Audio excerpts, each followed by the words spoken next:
The next talk is on customer acquisition for startups when you built your product and you've launched, and now it's time to get customers, because growing traction, growing customers, and growing revenue is kind of make or break for startups. So today I'm going to go talk about a very unique methodology that works very well for startups to go grow that customer acquisition. And so it's not kind of necessarily a standard marketing method, but it's a very powerful one, especially for startups to kind of grow at the very early stages. So a little background about me is I built a B2B startup, and then that got acquired, and then went and built a B2C startup. And so kind of what I do now is a little interesting.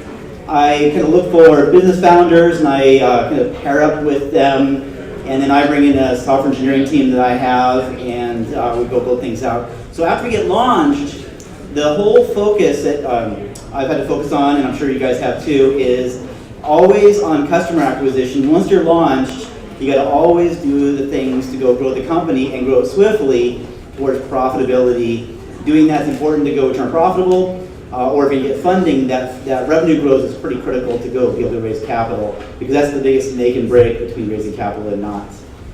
So what I find is if you're running your own startup right now, it's very easy that people, when they're running their own startup, fight this kind of methodology until they actually pick another startup and say, I'm going to be like an advisor of that startup, and think about different marketing methods to go use for that startup, and you're advising that one which to pick as far as customer acquisition methods. So here, I'll go line up probably 4 startups. The first one is an online startup that matches personal trainers and customers that are going through personal training classes.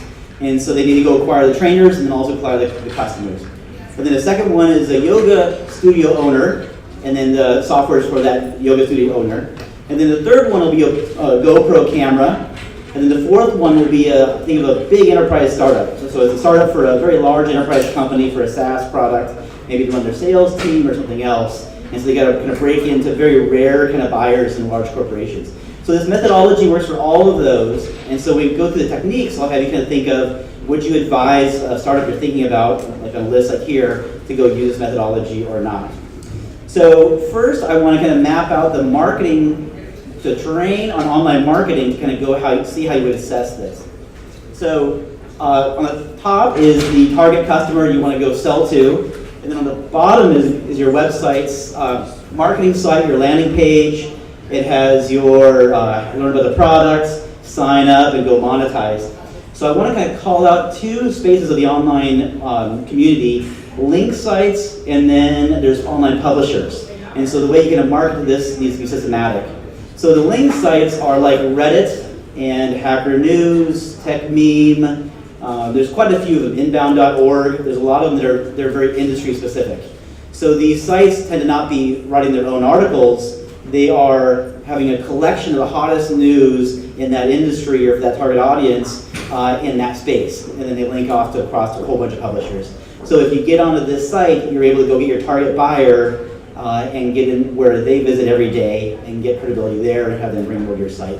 Then the next layer down are publishers.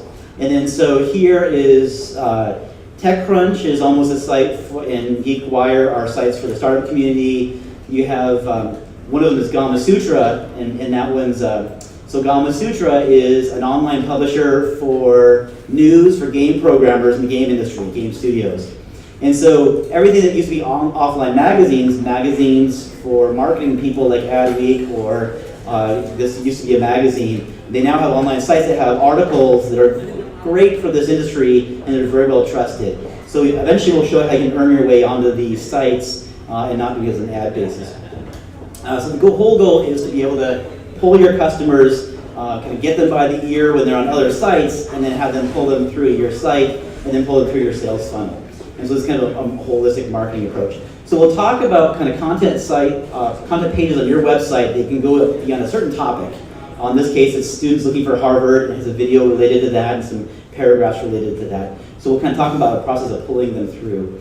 So this is, I'll use a term, a content unit, in order to eventually do holistic marketing planning behind this. And so if you look at it kind of a content unit, SEO, certain videos are really, really key that can help tell your story related to a certain topic. And then the video is a key part of that. The title is very important for that for SEO reasons, and about 3 paragraphs. So the idea for early stage startups is that it's lightweight to go create these, and the idea is you don't overly engineer it so that way it bogs down, and you're able to create quite a few in number of these. So what I found is a great way to go create a lot of these, because you'll find that the market, the customer acquisition traffic starts to scale on the quantity. And then you also need a certain aspect of insights in them for the quality kind of aspect. So what I found is very, very powerful for startups to go to scale of this is they pick their market segment. Let's say they're selling software to yoga studio owners. They can go off and find a list of yoga experts in that space, running studios or not. And then they can go off and invite ones that seem very credible in their space to do interviews online and go do an interview. And it might be a 22-minute interview, but they should focus on insights. So this person, whoever they're talking to, is definitely been invested in certain parts of their industry. Maybe it's a certain kind of yoga, or for certain kind of physical results, or whatever it's going to be. Maybe they went into kind of recovery, using the health and strengthening for recovering. So you kind of find out where they're experts, and then you go and kind of dive in onto where they have insights, and try to go pull out an insight and kind of dive into a discussion around that and some supporting points on that. And so if you have a 22-minute discussion with them, interview, and you're recording this, you can later go off and chop this into videos. People often love 3-minute videos online in separate topics. And so with this, so a lot of startups, you'll see them kind of launch, and then they kind of go have meetings across town, 8, 9, 10, 20 meetings of a month, and they're kind of like not doing systematic marketing. They try a little bit of hodgepodge, and they don't do anything systematic. So the idea here is it's something that you can kind of go and scale up, which we'll talk about in a couple of minutes. And then it's very, very important that you kind of assess yourself running a company as when you finish a month, how much time have you been telling the story of your company and making people believe and communicating what your company is about, what the problem is you solve, how people can use it, how they can really benefit different aspects of their life. And so this, you should kind of measure yourself on how much do you communicate in ways that get captured, and then in ways that people can go actually consume that in an automated way over time. So then that way, as you can help spend that month communicating your story, it's going off and pulling in customers in the future, even though you don't have to have one-on-one meetings. And because the key parts of this is people have to kind of understand, well, what are you trying to solve? Who's like, but also like, do they trust you? And they need to kind of basically kind of move down sales funnel to kind of learn more about you, to go build trust and understand fully what you do. And then these things open up their ability to pay, when if they have a very shallow understanding, they just won't feel as free to invest money to buy your product.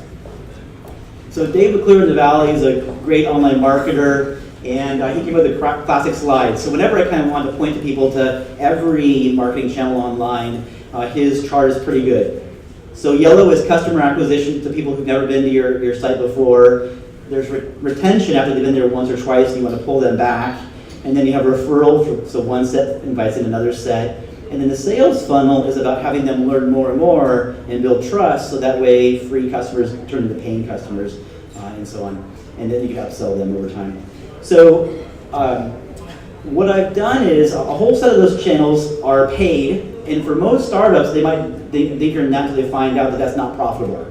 They have to kind of shut down that because it just won't scale, and it's just losing money for every transaction. So what I've done is I picked a subset of those channels, and what I found is building a content unit, we'll talk about later on how you can push that out, but by building one that has a video and it helps telling your story, especially a certain aspect of it, you can end up having that one thing you built pushed out across a whole bunch of these channels, and then each of these start to flow in trickles of customers, small fire hose, and each of them. And so you build one, and all these channels light up. It's not massive, but it's a good stream across the board.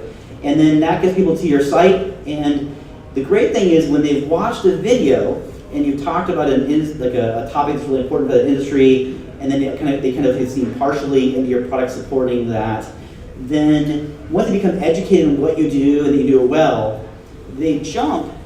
Instead of kind of hitting your top of your website and saying, I see one page, that's all I understand about them, it's so shallow, if you can get them to watch video, you're basically jumping them way down your funnel in the sense that they know you and they trust you and they like you. And it's far, you can have a lot smaller traffic, but they're far more likely to go pull through and go pay. So these videos are interestingly powerful. So when you go create a video, not only can you go use normal channels to go have people acquire on your site, but YouTube, think of YouTube as they are constantly hunting out different target buyers, and they're putting videos tailored to that audience there. So, for example, a friend of mine, I want to kind of show it to his company about acquiring personal trainers, and so I searched about personal trainers, and then open up a video, and then, so somebody will come in and find one video, and then they pack all the relevant videos next to them, and effectively think that when a target buyer finds any great video, all the videos on the right side are tailored to basically that same target buyer. And so if it's a yoga studio, seeing in a top magazine that they have about health negative impacts if they don't do things just right and the legal liability of running a studio with that, then they go click through to watch that video. They're going to come through at a high rate of speed to go watch that video. When they're done watching that video, if there's a whole bunch of videos over here that come from your company, there's a good likelihood that they're going to click through and find the next one that's interesting for yoga studio owners. And so I always kind of say, like, pretend there's like almost God-given space for that target buyer, and either your startup goes and claims it, or you leave it abandoned for some other startup or for it to be unutilized. So in your space, by creating this content and dialing into your target buyer, you're taking that space. So if somebody comes into a brilliant video for your target buyer, it's not yours, when they're done viewing it, they're going to come right next to it and go pick videos. You should definitely have your videos filling up that space instead of being choosing to be empty from that space. And so here's a great example of this. And so another thing is I said, oh, let's go look at personal training on YouTube. And this is the top search result. And it was a guy, and from when I looked into it, he doesn't have a company behind him, really. It's kind of a one-person consulting little guy. And he just created several videos and made them have a lot of insights, and we'll get into that. Made them very powerful with insights. He put a nice image on top and put a couple paragraphs in there, no coding. And then now everybody searching for personal training comes straight to his site, and it's quite credible. And he gets all this traffic for free. He's not paying for ads. There's almost no customer acquisition cost for this. And when people watch a video, they learn his story on what he does in his sector, and they build up they like him a lot, and then they build up trust. And so if they're ever going to get target buyers for him, they're moving way down the funnel, close to being to buy. So almost think if you're running a startup, of course you want to go build this. It's free. So the one thing that's very interesting is insights dominate quality, and that's very counterintuitive. So I want to kind of go through that stuff. So you need quality up to a certain bar, but if you overinvest in quality, it tanks your ability to produce quantity, and that's critical to the strategy. So what I would say is when somebody watches a video, if there's incredible insights, it's a 3-minute video, they walk away saying, I'm glad I spent my 3 minutes that way. I walked away with insights, learning important stuff I didn't know before. I'm happy I spent my time that way. That's pretty much the measure of everything for a video or an article that they read. And so your goal is to go make sure that the content, video, and the text have that kind of insights. And then basically you want a quality that's just not problematic, but a good example I would say is for a personal training company, they'll often kind of figure out, oh, I gotta have brand perfected. I'm a tiny company, nobody knows about me, but I gotta go, any video I do, I gotta spend a lot of money on it, spend weeks on it, and get the brand just perfect. Well, the truth is, if they go to a marathon, and they go find some pretty awesome people that won marathons or have interesting stories, and they just go get their camera and go video record them, and kind of go find out the insights, and go try to get some amazing insights in the interviews. And they just go to a marathon, they go walk away with interviewing 8 people, and they might get 1 or 2 or 3 videos out of each one of those, and they make 20 different pages on that, and each one have different topics they go into. Then what happens is the camera may have been a bit off, and it didn't have your branding, and you didn't have somebody do a lot of post effects and all that. But nobody cares if they care about the topic that they're talking about.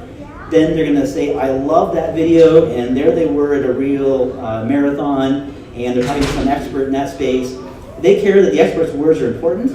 They don't care about some pixel polish. So they don't want to see a video that has no insights, that's not related to what they care about, but has amazing polish. They say, yeah, it's supposed to be amazing polish, but I don't, it's just waste my time. So that's what kind of trumps. So you can kind of think in a lot of times interviews are either contentious in the industry, or so you can almost find out whatever industry you're in. If there's something interesting or contentious or breaking news, you can always create like an informal interview with that, and you'll get a lot of traffic for that. And you don't have to make a horrible quality, but you can kind of make sure you can get kind of volume there.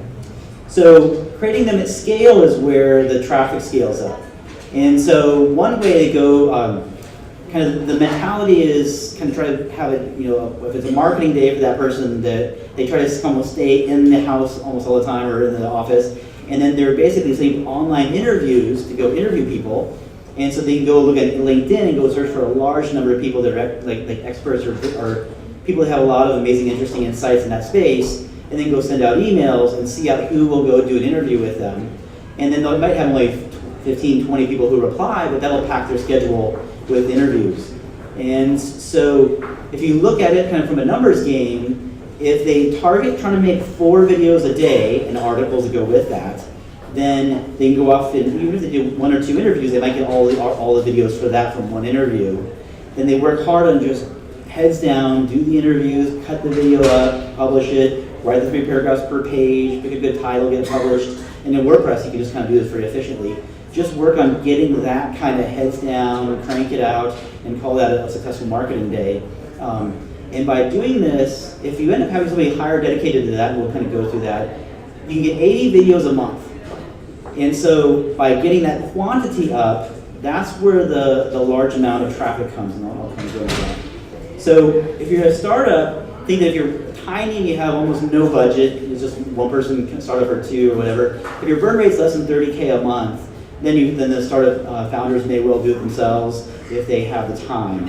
If your burn rate is 30K or higher a month, what you really got to think of is time of, we can't go this way forever. We have maybe 6 months or 2 years before our money runs out. But at 30K a month, that cost builds up, and you've got to grow and get revenue coming in and turn profitable, and the time factor is really important. So I'll talk about a method that might be about $3,500 a month to go off and grow very swiftly in this marketing method. But if you have that kind of cost, you want to make sure that you're spending the money that actually grows your traction. And a lot of people go off and spend $7,000, $10,000 a month on advertising, and it's very unprofitable. So you kind of want to find a way that gets you a small amount of dollars to go a long way. So what I kind of recommend is hiring of somebody in your company. It's not like they're some senior person in marketing, and they might be kind of even new to marketing, but somebody who can interview people incredibly well and be heads down to the grindstone and go do interviews and be insightful and pulling out insights and kind of brilliant interviewers for experts in your industry. They might be an expert, they might not.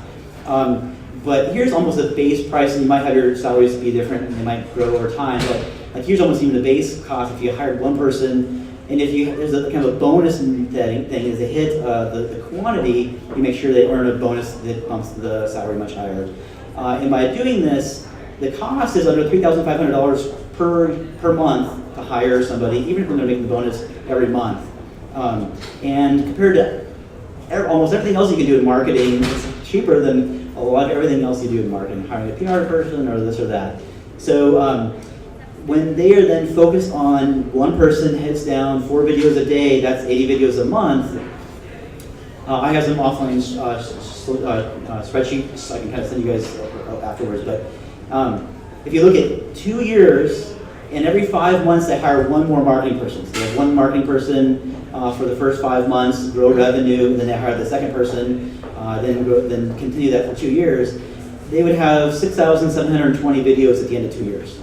And so what happens is your stream of traffic in the first month is a certain amount, but in the second month it starts to grow, it gets higher. So let's see, creating a movement helps you not talk about your startup. So here's other startups that have done this very, very well. So for Khan Academy, instead of saying, hey, it's all about us and our internal stuff, they talked about flipping the classroom, and they said, we found something that works incredibly well you can go have a video that explains what to do in math and have them do it at home when they normally learn that in class. And then in class, they effectively do what would normally be homework, which is working through some examples and spending that interactive time. And so they have this term called flipping the classroom, and they found that that works incredibly well. And then when they talk to media or there's stories in different blogs, people are now talking about flipping the classroom and how that works with Khan Academy. And then now it's something that they're talking about ways to go move the education space forward, and it's not self-serving, but then they're just really, they found a way that they've been able to move things forward in a big way, and so they happen to be an amazing tool to help that happen. So it becomes a very good way to have a mantra, and people can end up writing a lot about that, and they keep quoting you as one of the base sources to do that happen. So Salesforce did this with saying stop buying offline software from Oracle for CRM, buy the online SaaS hosted version, and have no software was their big logo. And they basically kind of busted open the SaaS market, and by doing the mantra, ended up being their way to go off and have PR events and all this to get magazine coverage. It wasn't like kind of making an article, it was an ad. They were able to talk about something important to the industry and make it not self-serving. So Moz has done this with inbound marketing. HubSpot has done the same thing. Lean marketing would have been a niche book.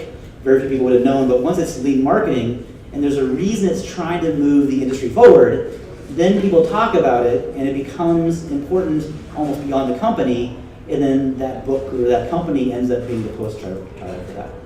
So curriculum ends up being important because it helps with this feedback loop system. So a curriculum like a Khan Academy, they have they take in physics and they go break down the different topics in that area. So doing this is very helpful in your space because when you go off and make an article, let's say it's a yoga instructor and they came in on one video on how to set prices best. And they go, this is interesting, I care about getting my prices set best for my studio. And they watch that video and read the paragraphs. But then over on the left, they find out preventing injuries, or hiring other instructors, or the perfect hours to be open, or how to go market to go acquire clients. So they can sit there and go, I loved one article because it had insights that were very important to me. You already have that target buyer right there. What ends up happening is on one video and one page, they either ramped up and they trust you enough and they're educated enough about you that they either can create an account and convert, or they would normally leave, but with this method, they can come along and pick the next article that's very interesting to them, and you keep the target buyer there, and when they read the next article and watch the next video, their trust goes higher, their education about you goes higher, and then you get another crack at them converting, and then they might click the next article.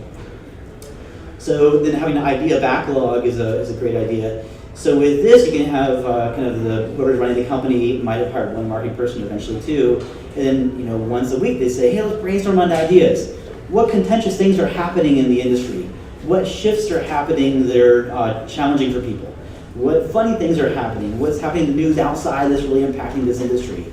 And so you start to go put lots of ideas into queue, and then you can go off and go, when you're going to go pick something to go off and create next, you can sort of go pick the ones that seem most interesting, and then that way, when interesting related news is happening, you might jump and crank out that video next, and then get a lot of an abnormal amount of traffic on that, and you're just basically investing in the video ideas that generate the disproportionate large amount of traffic.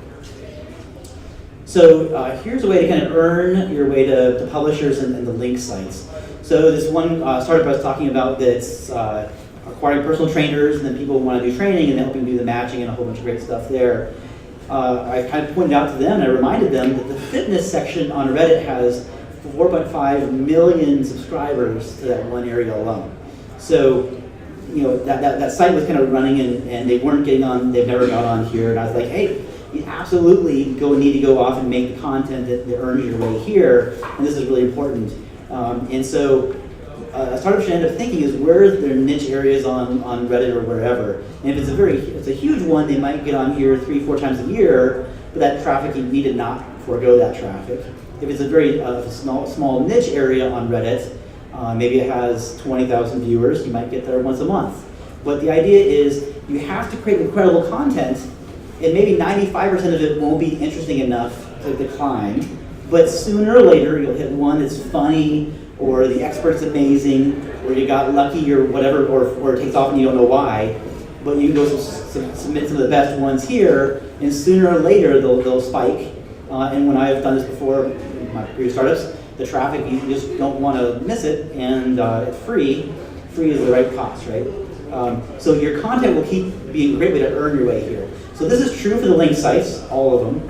And then when it comes into publishers, you can do the same thing. If there's a contentious issue in your industry, or you're interviewing somebody on something, you can go talk to a reporter that's on the publisher and go say, hey, I'd love to have an article here. I got a video around it with an interview with so-and-so on this. We're making products that impact on this issue. We heavily care about it. You can quote us. And here's the idea for that article. So you can almost spin out an article that they would love, and then your content, the video you created, would be an amazing thing for them to say, yeah, I'll say yes to it, when otherwise I would say no, because now I have an amazing centerpiece video I can put in place, and it'll help really kind of make that content amazing. So, I think here is when I had a friend of mine that was doing the fitness one. I said, hey, when I did an introduction to GeekWire, I was saying, hey, this is somewhat similar to taking the Uber model and bringing it to the fitness space. So then you're kind of talking about an issue outside of their space that kind of links them into that. Or you're talking about issues with Microsoft executives kind of leaving and creating companies outside in the startup world. And so it has other good things to publish cares about.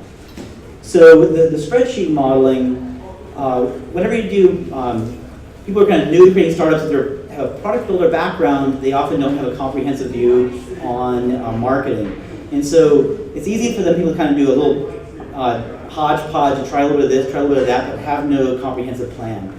So this helps go across that. So with this, I looked at the videos that Moz did on Whiteboard Friday. And they have a whole bunch of videos that's doing exactly this. Quick videos, get in, it's just a whiteboard real fast to create the content, and make your insights and get the video done. And it's a Friday, like time box it. Rush in, get the video done, get out. The quality is not going to be brilliant, but that's not the important point, is having a powerful insight. So their videos are a quintessential example of this. And so if you look at their videos on Whiteboard Friday, talking to a very, very narrow audience, which ends up being that they sell to companies and only zoom into their marketing departments, and then only zoom into online marketing, and especially a certain niche on that. And so they're talking about very advanced little niche techniques on marketing. And so their videos had about 3,000, almost 4,000 videos each for the average. It went high to 10 to 14,000 on some of the videos are high on the bell curve, but that was the middle of the bell curve. So if you kind of crank through the numbers, if you look at it, and you can even model this back into financial projections you see for VCs. If you look at have an estimate about 250 views per video per month. And if you have 80 videos, that's 20,000 views per month.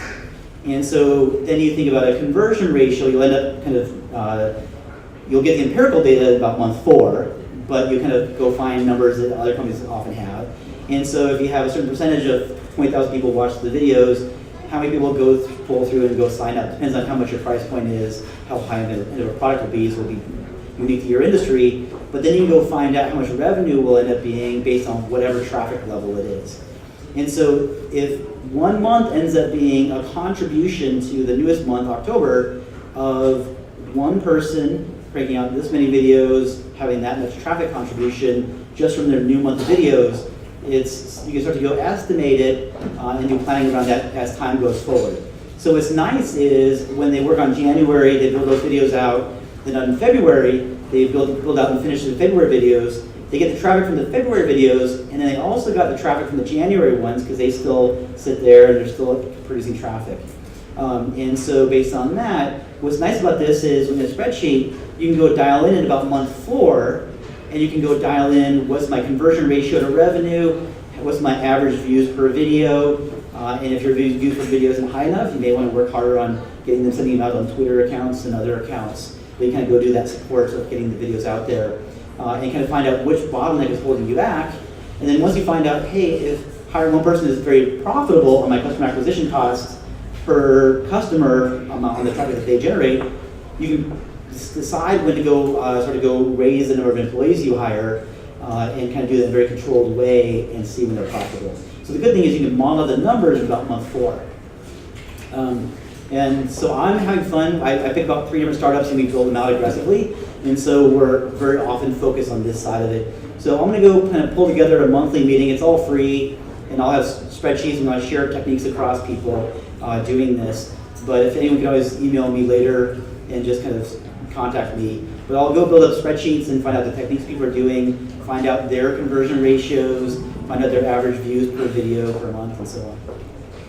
So that's my talk. Any questions on this?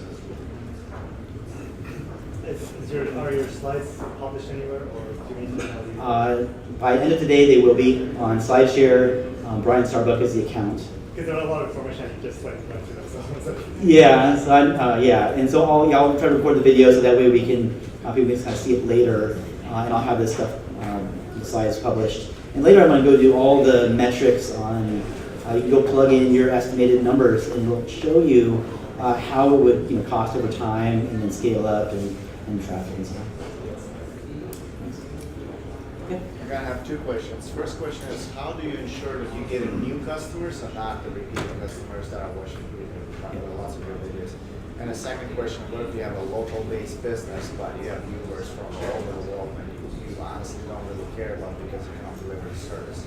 So in the videos, how do you ensure that you're talking to local customers? If you think of it as a marketing plan, you can step it up. Repeat the question. Okay, sure. He was kind of asking, on a per video basis, how can you know each of the demographics flowing through if they've already been to your product once, or if they're outside of your region or whatever. And I would say if you think about managing it as a marketing plan one step higher, you can turn black boxes into areas, and then you can measure health at the black box level and not care about the details. So for every marketing plan, they will have whatever goes out, ads or whatever, it will hit new people and people that have signed for a free account but never converted.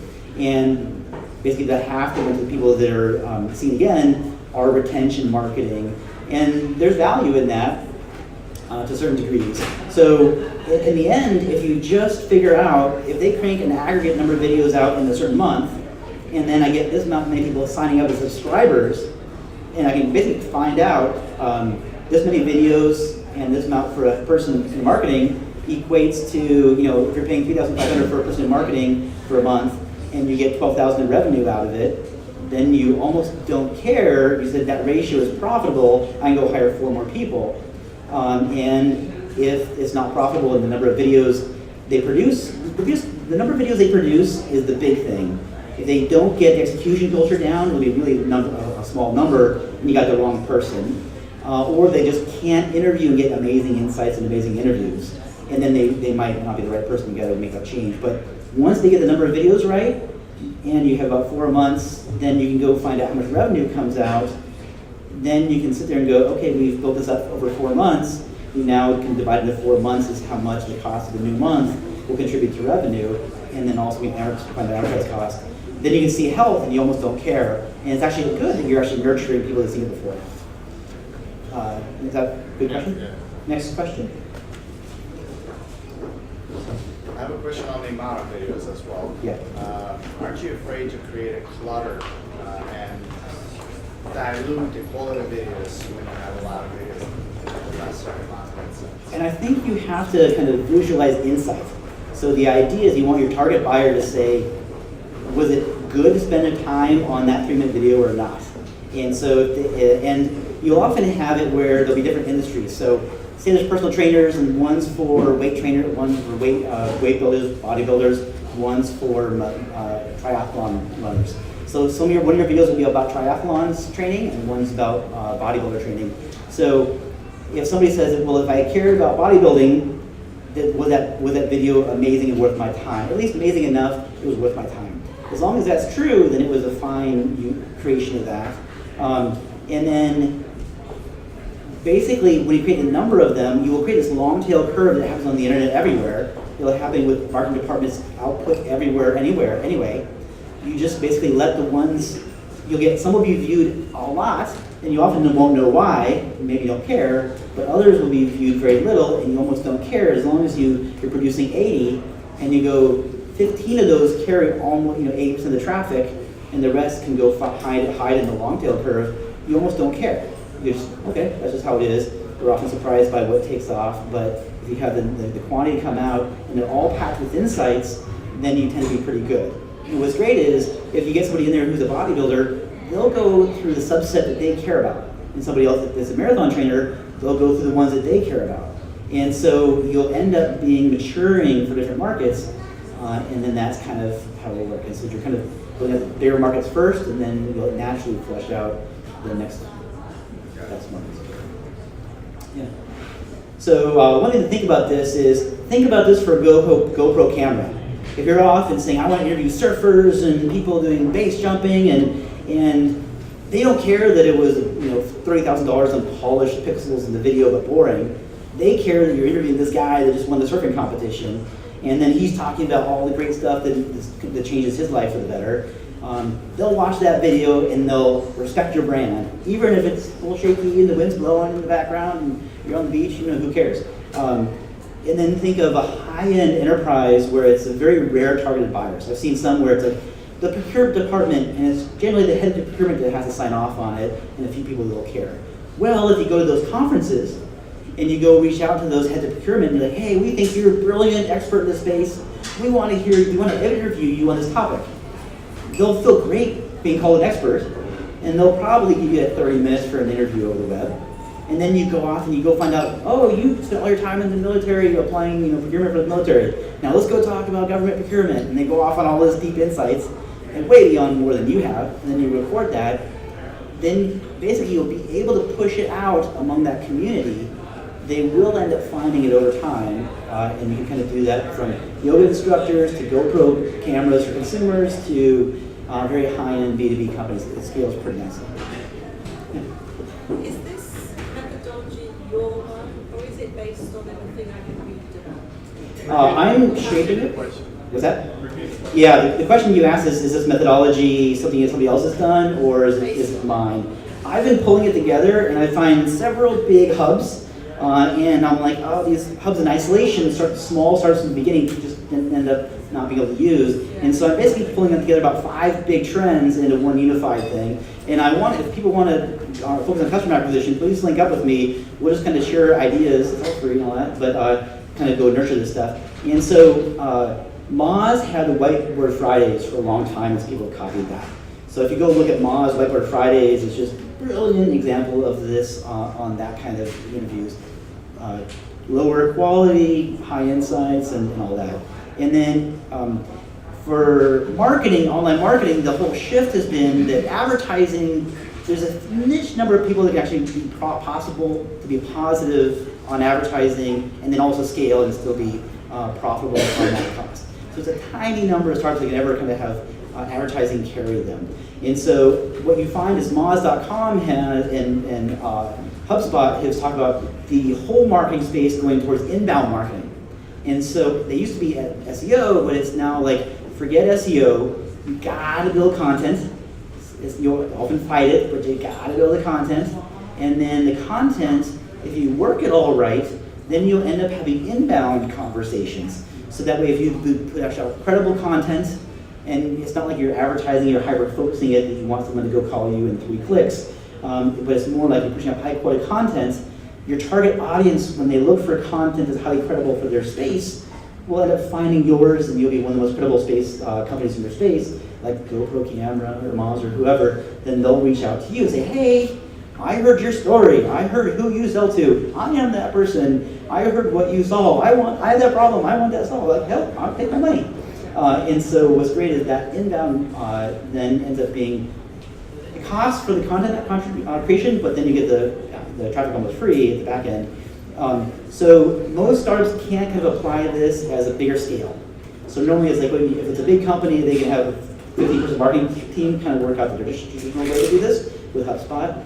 This is all about like if you're just 2 people and you just got to grow traction and maybe a lot of money for you is $3,000, $4,000 on marketing per month. You're able to do this, and the focus here is get companies out of the idea, small startups, out of the idea, oh, my brand is so precious, nobody knows me, so I got to protect my brand that they don't know me, and kind of nudging them to say, you just got to tell your story, and video is so powerful, and there's a way to just say, hey, stop going to startup meetings and get your heads down and crank out videos. tell your story, get experts, you can interview, and that content will end up coming back to you. What's that? I'm kind of busy helping startups kind of apply this stuff. So instead, I'll just create websites and slide decks. And so this talk is being recorded. I'll have the slide deck, and I'm basically creating a packet so that way startups I tend to like help for free, right? So I like to just give a free packet of stuff to apply, and then we'll probably have it so they can kind of dial in on Google Hangouts once or twice a month, and then they kind of see how they can tune it up by learning how other people have kind of learned some techniques and stuff. So, yeah. Any other questions? Okay. So I think we're good, and then you can have a break, and okay. Yeah, so, no, I was going to ask, you mentioned that the slide deck would be on. Yeah, it's slide not. sharing. It'll be there today or tomorrow. For the recording, is that also on slide sharing? That might make me take the weekend. But that will also be on slide sharing. Probably YouTube, and then what I do is the last slide. I'll eventually create a website around it instead of a book, and. I noticed this sign up that whatever was too quick before I was like. Yeah, so go here and you can sign up, and then I at least captured your email because I kind of created that last night. And then I'll create a Google group, and then you kind of create a meetup around it, and then eventually I'll throw up a WordPress, and then put a website and put a slide deck and the video up there and stuff. So I'll build stuff over time, but generally I'm having fun pushing startups and growing with this, and then I'll kind of have this trail a bit as I take real empirical data and kind of push it back through. Kind of have a big question, but I don't know if you have a short answer. Go ahead. But how to make your video viral? Yeah, that's the whole thing, and people always tried about that before. There's no systematic way to do that, and what I would almost say is, and almost there's viral to the point where, Today's Show covers it, and there's also different kind of viral, which it kind of shows a lot in your industry. So what I would say is, if you create the quantity out, and if you're hunting for the top insights, and you're getting the quantity out, and you're pulling experts, and interview them, then you're gonna find amazing stuff in your space. So what'll happen is you might have an industry fight. Maybe it's someone running yogas, and there's a massive lawsuit against people who have ACL industries, and yoga students are starting to lose a lot. So you start to go have a video interview people and almost kind of do a little contentious back and forth, and you're help capturing that discussion and the big points on that. Then it's not going to go viral on the Today Show, but it may well go viral on all the Reddits and the forums that their yoga studio people do.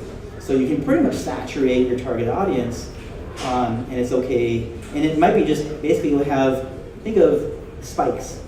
Out of 80 videos a month of just one person creating them full time, they'll have spikes, and some months will spike more than others, and it'll be, the right proportion of micro. And if you see that on some of their videos on Moz, some are 14,000 views, and some are 900 views. And it's just, who knows why, 1 or 10 times as much. It just happens. So that's my talk, and feel free to take a break, and then the next speaker will come out.